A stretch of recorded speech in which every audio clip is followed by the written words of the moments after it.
Sur un territoire comme le nôtre, une association comme le nôtre, par rapport à ce qu'elle représente, le nombre d'adhérents, etc., peut avoir entre 40 et 190 000 euros de subventions de fonctionnement.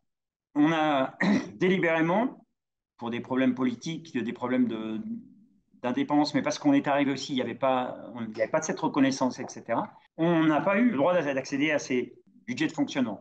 On en a pris le parti et on a considéré qu'on créerait un modèle économique différent et qu'on irait chercher des financements d'État pour autant, mais sur les appels à projets, ce qu'on appelle les subventions fléchées. Donc, dans les meilleures années, sur un budget qui avoisine les 650 000, 700 000 euros, ce qui est normal, il y a 42 salariés, n'inventons rien, 20-25% de notre budget global peut être représenté par les budgets de fonctionnement, mais ce sont des appels à projets. Donc, j'aime pas le terme, des prestations de services, mais pour les pouvoirs publics, etc. Le reste, mise à disposition, partenariat, mécénat, fondation, etc., etc. Au jour d'aujourd'hui, on a 3 postes importants sur lesquels on a été des écureuils pendant 10 ans. La pérennisation de l'emploi, la formation professionnelle et les immobilisations. On a un parc de microbus pour déplacer l'activité vers les gens ou les gens vers l'activité. On a du matériel adapté, etc., des sites et autres.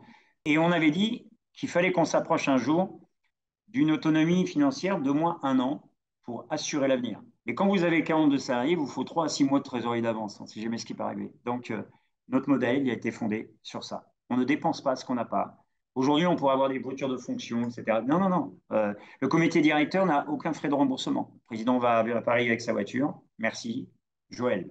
C'est un modèle qui a été conçu comme ça et qui nous protège et qui nous préserve. Les salariés, on leur dit que nos collaborateurs, leur employeur, c'est eux. C'est à eux de développer le projet. Le comité directeur n'a jamais mis d'entrave. Il veille jusqu'à ce que l'ADN de cette structure qui est née il y a plus de 10 ans soit pérennisé.